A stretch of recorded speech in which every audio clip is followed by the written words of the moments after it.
po ang bawat isa na tayo. Sabi po sa Psalms 23, verse 6, "Surely goodness and mercy shall follow me all the days of my life, and I shall dwell in the house of the Lord forever." Samahan niyo po kami sa pag-awit sa Panginoon.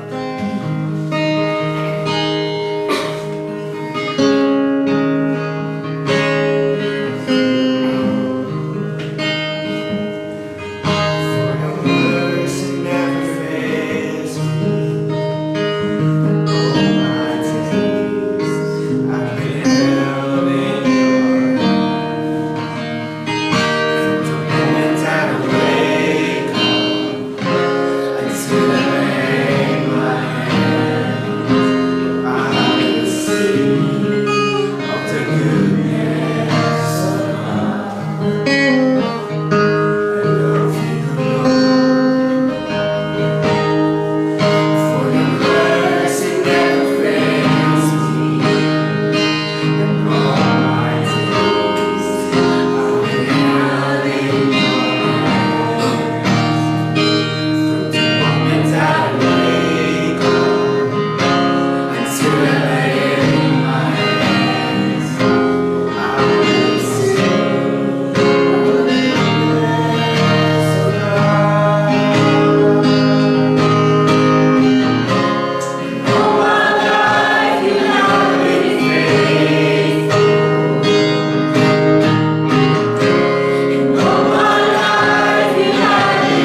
ating mga pusong isipan, Panginoon, sa pagkikinig ng iyong salita, Panginoon.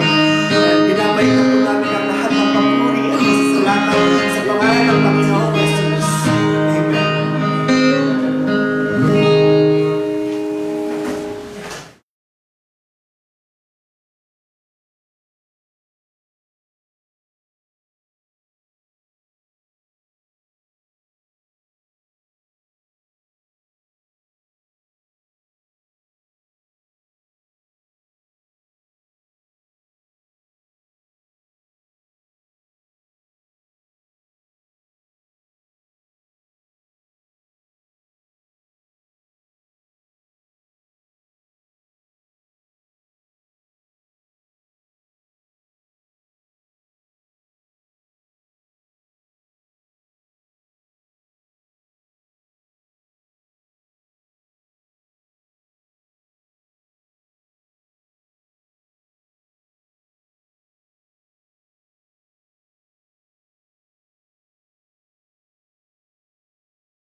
Mapagpalang hapon po o magandang gabi na po sa bawat isa.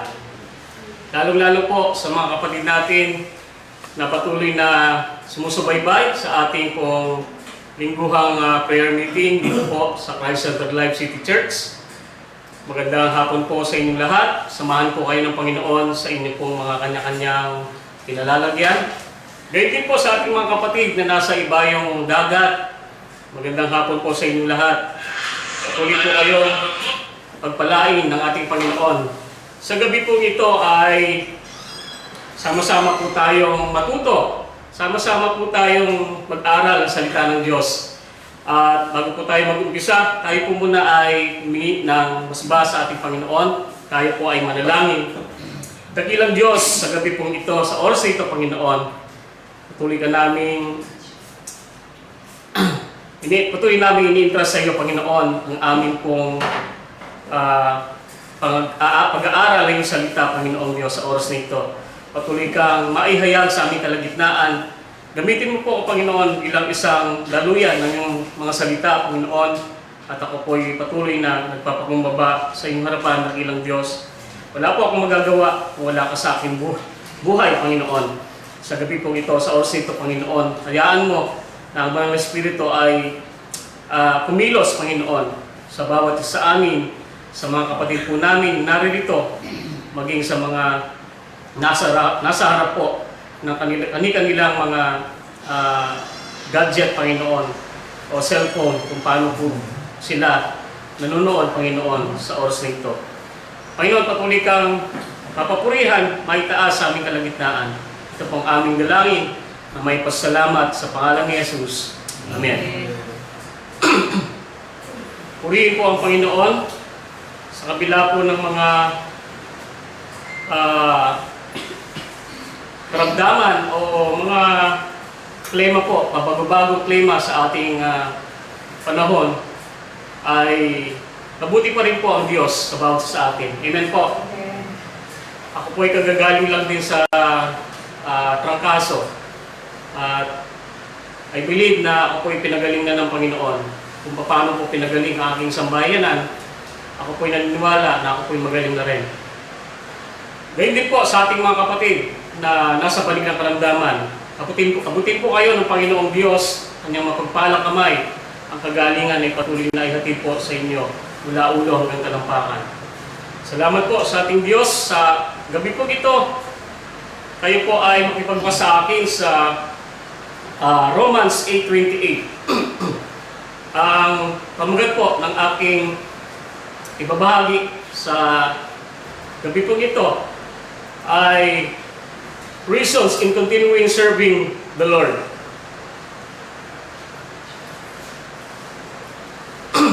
So basahin po natin sa version po ng Tagalog, ang Romans 8:28.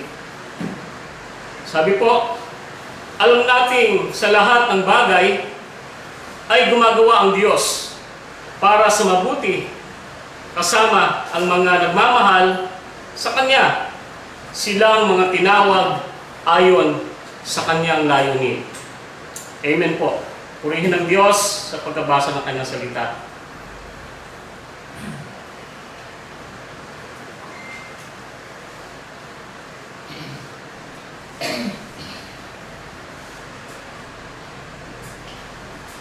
Ang Diyos po ay gumagawa sa lahat ng bagay. Amen po.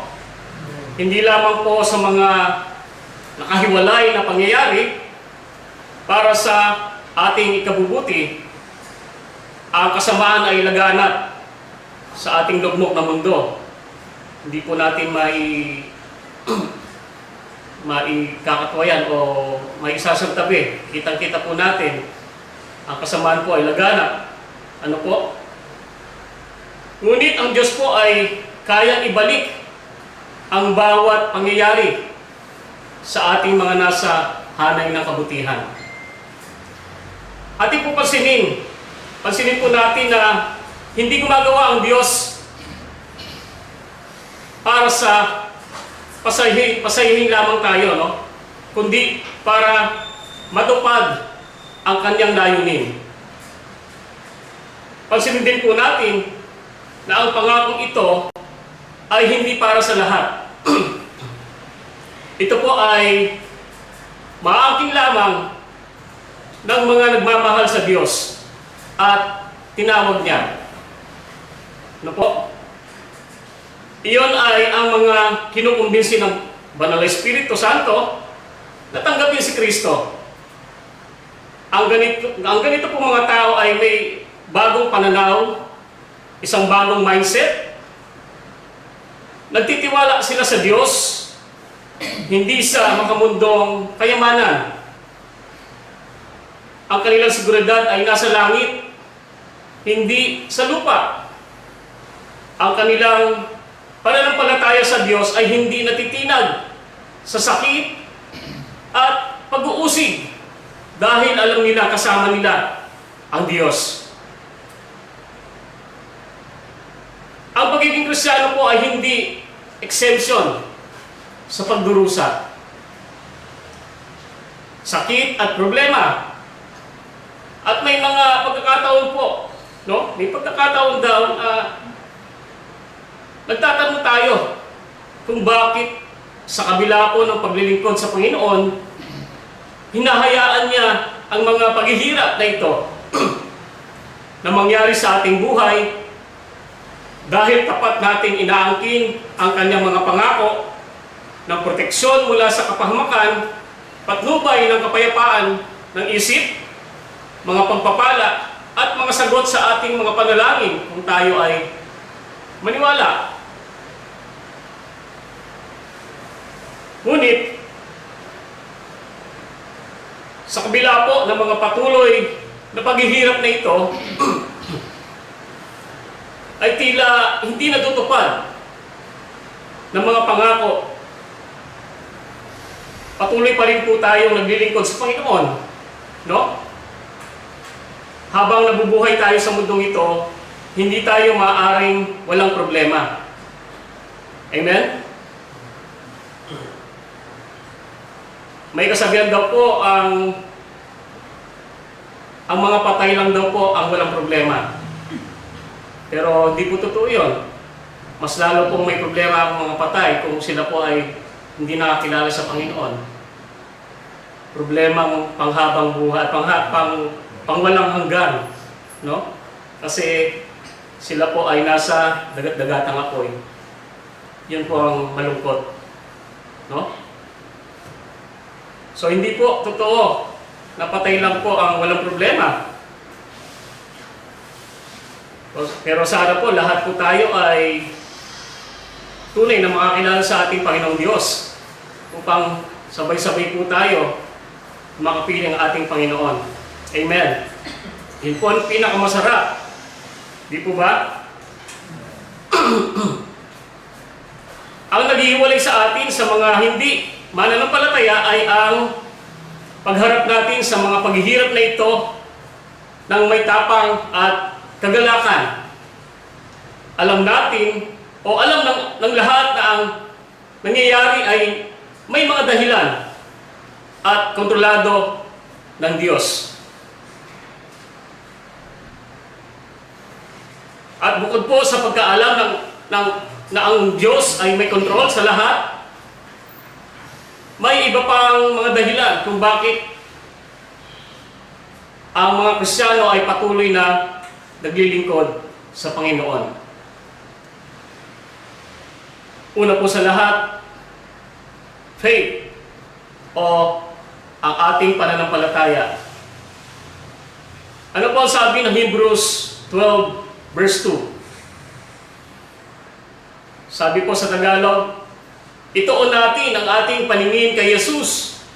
Sa Kanya nakasalalay ang ating pananampalataya mula simula hanggang katapusan. Dahil sa kagalakang naghihintay sa Kanya, hindi Niya inalintana ang kahihiyan ng pagkamatay sa krus at Siya ngayon nakaupo sa kanang trono ng Diyos. Ang buhay Kristiyano po ay nagsasangkot ng pagsusumikap. Ito po ay nangangailangan sa atin na talikuran ang anumang magsasapanganib sa ating relasyon sa Diyos. Tumakbo ng may pagtitiis at makipagpunyagi laban sa kasalanan sa pamamagitan ng kapangyarihan ng Banal na Espiritu. Upang mabuhay ng mabisa, dapat nating ituon ang ating mga mata kay Jesus. Kagaya po ng ating binasa, ituon natin ang ating paningin kay Jesus. Dahil madadapa po tayo kung iiwas natin ang ating tingin sa Kanya para titigan ang sarili o ang mga pangyayari sa paligid natin. Dapat tayong tumakbo para kay Kristo, hindi sa ating sarili, at dapat natin siyang laging makita sa ating paningin. Amen po? Ang pangunahing dahilan po kung bakit tayo nagpapatuloy sa paglilingkod sa Panginoon ay ang ating pananampalataya o faith sa Ingles. Ano po? Ito ang dahilan kung bakit tayo naging Kristiyano pagkatapos ng lahat. At ito ang dahilan kung bakit hindi tayo sumusuko. Naniniwala tayo na ang ating mga gawa ay hindi lingid sa ating Panginoon. At balang araw ay gagantipalaan tayo. No? Naniniwala din tayo sa kamatayan at muling pagkabuhay ng ating Panginoon na siyang buod ng ating pananampalataya. Sabi po ng unang Korinto 15:58 o 1 Corinthians 15 verse 58. Kaya mga kapatid kong minamahal, magpakatatag kayo. Huwag kayong patitinag. Kayo'y laging sumagana sa gawain ng Panginoon. Yamang nalalaman ninyo na hindi mawawala ng saysay ang inyong pagpapagal para sa Panginoon. No po? Ang sarap pakinggan ng verse ito. No po? Hindi mawawala ng saysay ang ating pong pagpapagal para sa Panginoon.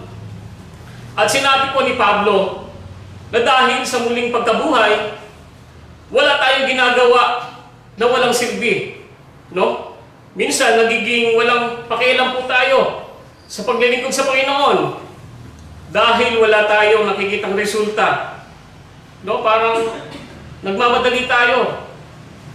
No? Minamadali natin yung panahon na kailangan magkaroon agad ng resulta. No po? Ang pagbabago po ng isang tao ay hindi po natin makukuha lamang sa isang tulugan. May proseso po yan. No? May proseso po ang Panginoon. So, ang pagkaalam na si Kristo po ay nagwagi ng sukdulang tagumpay ay dapat ito po ay makaapekto sa paraan ng ating pamumuhay. No? Sa paraan po ng ating pamumuhay ngayon. Dahil ito po ang nagwagi na ang ating Panginoon. No? Huwag daw po nating hayaan ang panghihina ng loob dahil sa maliwanag na kawalan ng mga resulta na yan ay humahadlang sa ating paggawa na gawain ng Panginoon ng masigasig habang mayroon kang pagkakataon. Ano po? Huwag po nating madaliin, huwag po nating hayaang bulagin po tayo ng sitwasyon na ang katotohanan ay nagwagi na ang ating Diyos. Siya po ang bahala na tayo po ay magtagumpay sa lahat ng pagkakataon. No po? Ginagawa natin ang ating ginagawa at tapat nating ikinakapit ang kanyang mga salita sa ating buhay. Dahil po naniniwala tayo na may Diyos na pinakamakapangyarihan sa lahat ng bagay at si Jesus ay kanyang anak na naging sakripisyo para sa ating mga kasalanan. So, ikalawa po, lost souls o yung mga nawawalang kaluluwa o yung mga unbeliever. Ang sabi po ng Acts 16:25 verse 25 to 34, basahin po natin ang kwentong ito ni Paul and Silas. Nang maghahating gabi na, nanalangin sina Pablo at Silas at umawit ng mga papuri sa Diyos. Nakikinig naman sa kanila ang ibang mga bilanggo. Walang ano-ano'y biglang lumindol ng malakas at nayanig ang bilangguan. Nabuksan ang lahat ng pintuan ng bilangguan at natanggal ang mga kadena ng lahat ng bilanggo. Nagising ang gwardya at nakita niyang bukas ang mga pintuan. Akala niya tumakas na ang mga bilanggo, kaya hinugot niya ang kanyang espada at magpapakamatay na sana. Pero sumigaw si Pablo, "Huwag kang magpakamatay. Narito kaming lahat." Nagpakuha ng ilaw ang gwardya at dali-daling pumasok sa loob at nanginginig na lumuhod sa harapan ni Pablo at Silas. Pagkatapos dinala niya sina Pablo sa labas at tinanong, "Ano ang dapat kong gawin para maligtas?" Sumagot sila, "Sumampalataya ka sa Panginoong Hesus at maliligtas ka at ang iyong pamilya." At ipinangaral ni Pablo ang salita ng Diyos sa kanya at sa lahat ng miyembro ng kanyang pamilya. Nang gabing iyon, hinugasan ng gwardya ang kanilang mga sugat at nagpabautismo siya at ang kanyang buong pamilya. Pagkatapos isinama niya sina Pablo sa kanyang bahay at pinakain, natuwa ang gwardya at ang kanyang buong pamilya na sila'y sumasampalataya na sa Diyos. Amen. So, sina Paul, ba't Paulo yung nasabi ko? Sina Paul at Silas ay hinubaran po sila, binugbog at inilagay sa loob ng selda. Sina Paul at Silas na walang ginawang krimen at mapayapang mga tao o mga lalaki ay inilagay sa mga silya na dinisenyo para sa pagpipigil para sa pagpigil sa pinakamapanganib na mga bilanggo. Noon po kasi yung mga kinukulong noon, sila po ay nilalagay sa yung alam niyo po yung kung nakikita na kayo, yung kanilang kamay pinapasok sa kahoy na nakahugis na dalawang papasok po doon at pagdudugtungin niyo siguro tatalian ng kadena. And then ganoon din po sa paa. So ganun po ang mga bilanggo noon, talagang wala kang kawala, no po.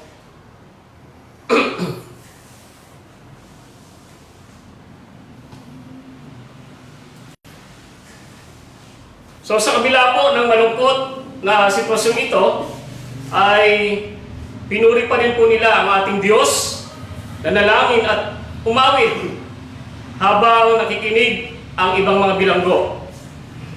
Ano man ang ating kalagayan, no po, dapat nating purihin ang Diyos. Dahil dito po ang iba ay maaaring lumapit kay Kristo dahil sa ating halimbawa. No? Ibig ko po sabihin, bilang mga Kristiyano, ay tayo po yung nagbibigay sa kanila ng kalakasan. Kapag nakita po nila tayo, na tayo ay palaging masigla, na sa kabila ng mga problema ay hindi po tayo nawawalan ng pag-asa, palaging nakikita sa ating mga sarili, sa ating mga muka, ang pag-asa. Ano po? Sapagkat yun po katotohanan. Amen? So bilang mga anak po ng Diyos, aside from faith, which is the main factor for pleasing God, Hebrews 11:6. Ang sabi po ng Hebrew 11:6, hindi maaaring kalugdan ng Diyos ang walang pananampalataya sa Kanya, sapagkat ang sinumang lumalapit sa Diyos ay dapat sumasampalatayang may Diyos at Siya ang nagbibigay ng gantimpala sa mga mahanap sa Kanya. Minsan po iniisip natin ang kapalaran, no, ng mga hindi nakarinig tungkol kay Kristo at wala man lang nababasang Biblia. No po, alam ko, lalo na yung ating mga kapastoran ay isa sa mga advokasya ang mga bagay na ito. Tinitiyak sa atin ng Diyos na lahat ng matapat na naghahanap sa Kanya, na kumikilos ng may pananampalataya sa kaalaman ng Diyos, na taglay nila ay gagantipalaan. Kapag sinabi mo sa iba ang mabuting balita, hikayatin silang maging tapat at pasigasig sa kanilang paghahanap ng katotohanan. Ang mga nakakarinig ng mabuting balita ay may pananagutan sa kanilang narinig. Batid din natin ang pagdiriwang sa langit sa tuwing may kaluluwang iniligtas. Sabi po na Luke 15 verse 7, sinasabi ko sa inyo, magkakaroon ng higit na kagalakan sa langit dahil sa isang makasalanang tumalikod sa kasalanan kaysa sa 99 na matuwid na di nangailangang magsisi. No? There will be more rejoicing in heaven sa isang kaluluwang tatanggap sa Panginoon. So maaaring mukhang hangal para sa pastol na mag-iwan ng 99 na tupa upang maghanap ng isang lamang. Ngunit, alam ng pastol na ang 99 ay magiging ligtas sa kulungan ng mga tupa. Samantalang, ang nawawalang tupa ay nasa panganib. Dahil ang bawat tupa ay may mataas na halaga, alam ng pastol na sulit na masigasig na hanapin ang nawawala. Ang pag-ibig ng Diyos para sa isang tao ay napakalaki. Kung kaya't hinahanap niya ang bawat isa at nagagalak kapag siya ay natagpuan. Ano po? Nakisama si Jesus sa mga makasalanan dahil gusto niyang dalhin ang mga nawawalang tupa na itinuturing na walang pag-asa ang mabuting balita ng kaharian ng Diyos. At bago ka naging mananampalataya, hinanap ka ng Diyos at hinanap pa rin niya ang mga naliligaw pa. So, tayo po bilang mga Kristiyano na tumanggap na sa Panginoon ay nagkakaroon tayo ng burden, no? Para sa mga nawawalang kaluluwa o yung mga hindi pa nakakilala sa Panginoon. Kaya nga po, ang mga mananampalataya ay ganun na lamang gumagawa ng paraan kung paano po natin maibahagi ang salita ng Diyos. Nandun na gumagawa tayo ng strategy. Meron nga dyan mga G12, merong sinasabing CMC o Charts Multiplication Coalition. So iba't iba pa. Merong mga nangangaral sa daan. Ano po? Yun ay burden natin, no? Bilang mga Kristiyano na magbahagi po ng salita ng Diyos. Ang pangatlo po ay ang ating ministeryo o ating ministry. Bilang mga Kristiyano po, alam natin ang kahalagahan ng papel ng simbahan sa ating buhay. Dito po natin mas nakikilala ang Panginoon. Dito rin tayo nagkakatipon-tipon ng mga kapananampalataya. At dito tayo nare-repress mula sa buong linggo ng mga gawaing pang-pisikal. At dahil dito, ang pag-ibig natin sa ating simbahan ang nagpapatuloy sa ating ministeryo sa simbahan, anuman ang iyong ministeryo. Dito po ay walang maliit na tungkulin kung gagawin mo ito para sa Panginoon. Ang pagiging, alimbawa po, ang pagiging isang janitor ng simbahan, no, o tagapaglinis, ay hindi po mas maliit sa isang mga awit sa simbahan. Ano po? Naniniwala po kayo doon? Sa harapan po ng Diyos, ito po ay pantay-pantay lamang. Halimbawa po, kung ikaw ay isang driver ng simbahan, ako yata yun nasa transport ministry din kasi ako. So, sabi niya, kung ikaw ay nasa transport ministry, mahal mo ang iyong ginagawa dahil alam mo na naglilingkod ka sa Panginoon sa pamamagitan ng pagdadala sa mga tao sa simbahan upang marinig ang kanyang mensahe at maiuwi sila na ligtas at pinagpala. Alam ko po yung mga kapatid natin dito, si Pastor Romel, si Brother Job, nung sila ay nasa Middle East, sila po ay nasa transport ministry din. At bahagi nila sa amin na sila ay malalayo ang biyahe talaga sa Middle East, no? Kumpara po dito. Kaya lang po dito ay puno ng traffic. Kaya bago ka makarating ay segundo o oras ang gugugulin, no? So,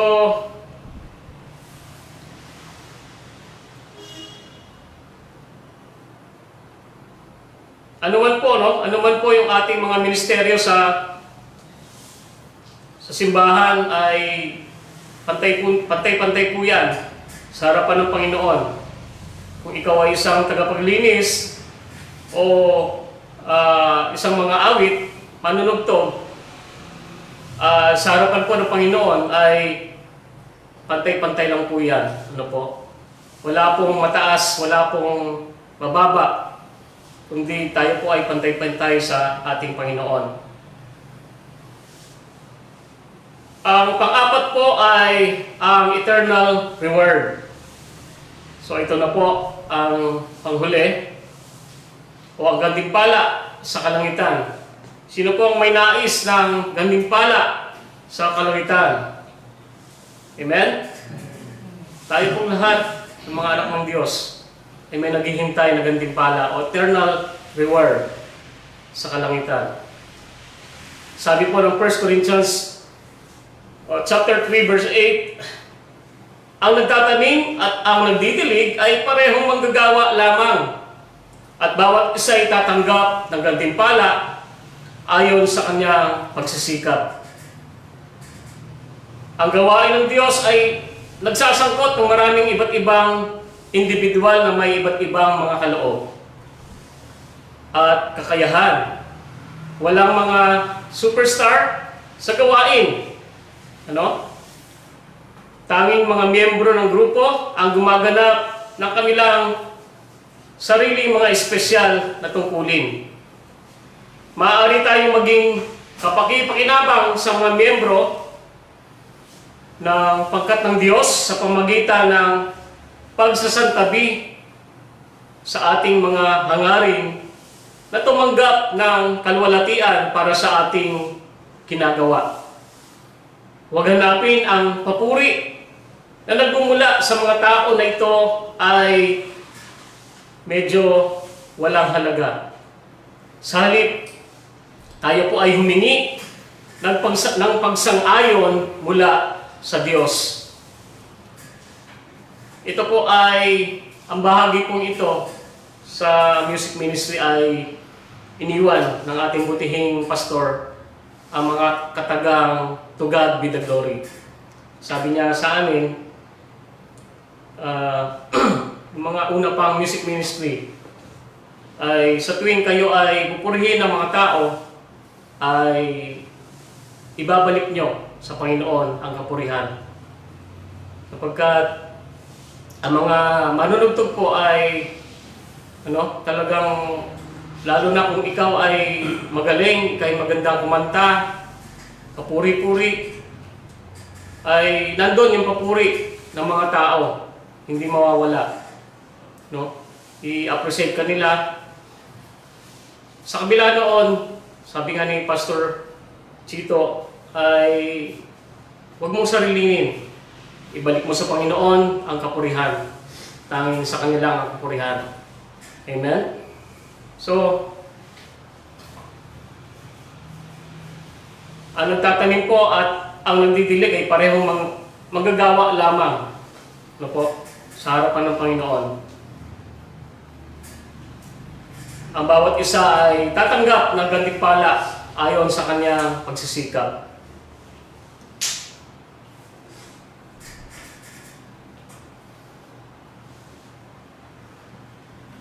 So, sa kaibahan sa paghatol sa mga hindi mananampalataya, ang mga Kristiyano ay mga tagapagmana ng bagong lupa at tagapagmana ng bagong langit. Ito na po, nabanggit po yan sa Revelation 21. At gagantimpalaan tayo ayon sa ating ginawa. The more we serve, or the more we serve God, the more we will be rewarded. Naniniwala tayo sa ipinangako sa atin ng Panginoon. Sabi po ng John 14, verse 2 hanggang 4, "Sa bahay ng aking Ama ay maraming silid. Kung hindi ito totoo, sasabihin ko ba sa inyong pupunta ako roon upang ipaghanda ko kayo ng inyong matitirhan?" Mayroon ilang mga talata sa banal na kasulatan na naglalarawan po ng buhay na walang hanggan. Ngunit ang ilang mga talatang ito ay mayaman sa mga pangako. Dito ay sinabi ni Jesus, "Ako ay maghahanda ng isang lugar para sa iyo. At ako ay darating at kukunin ka." Maaasahan natin ang buhay na walang hanggan dahil ipinangako ito ni Jesus sa lahat ng naniniwala sa Kanya. Bagamat ang mga detalye po ng kawalang hanggan ay hindi alam. Hindi tayo dapat matakot dahil si Jesus ay naghahanda para sa atin at gugugol ng walang hanggan kasama natin. Amen? Naniniwala rin tayo na ang ating kasalukuyang pagdurusa ay hindi maihahambing sa ating mararanasan sa kalangitan. Sabi po ng Romans 8:17-18, "At siyamang mga anak, tayo'y mga tagapagmana ng Diyos at kasamang tagapagmana ni Kristo, sapagkat kung tayo'y kasama niya sa pagtitiis, tayo'y makakasama niya sa kanyang kalwalatian. Para sa akin, ang mga pagtitiis natin sa kasalukuyan ay hindi maihahambing sa kalwalatiang ipahahayag sa atin balang araw." Amen. So, ito po, no, ang kalwalatiang sa atin. Dito po sa aking conclusion ay may kabayaran po para sa pagkakilanlan kay Jesus. Kasabay ng pagiging mga tagapagmana ng kalwalatian ng Diyos. Binanggit din ni Pablo ang pagdurusa na dapat harapin ng mga Kristiyano. Anumang uri ng pagdurusa ang dapat nating tiisin. O tiisin. Para sa mga mananampalataya noong unang siglo, nagkaroon ng pang-ekonomiya at panlipunang pag-uusig. At ang ilan ay napaharap pa nga sa kamatayan. Tayo rin ay dapat magbayad ng halaga sa pagsunod kay Jesus. Sa maraming bahagi ng daigdig sa ngayon, ang mga Kristiyano ay napapaharap sa mga panggigipit na kasing tindi ng mga naranasan ng mga unang tagasunod ni Kristo. Kahit na sa mga bansa kung saan ang Kristyanismo ay pinahihintulutan o hinihikayat, ang mga Kristiyano ay hindi dapat maging kampante. Ang mamuhay tulad ng ginawa ni Jesus sa paglilingkod sa iba, pagsuko ng mga karapatan ng isa, paglaban sa mga panggigipit ng umayon sa mundo ay palaging may kabayaran. Gayunpaman, walang anumang pinanghihirapan natin ang maihahambing sa malaking halaga na ibinayad ni Jesus para iligtas po tayo.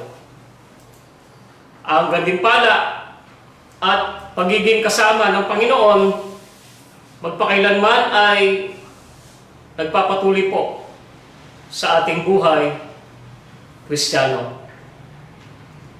And the reason why in continuing serving the Lord, number 1, faith, lost souls, mga walang kaluluwa, unbeliever, our burden for them. Number 3, ministry to the church. And number 4, eternal reward, yung ating pong gantimpala sa kalangitan. Purihin po ang Panginoon sa gabing ito. Tayo po ay manalangin at magpasalamat.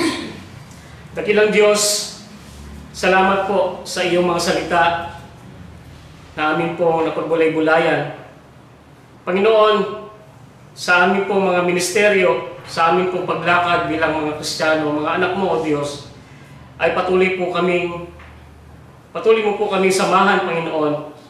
Patuloy mo po kaming palakasin at patuloy na humawak sa iyong kapangyarihan, O Diyos, ang bawat isa.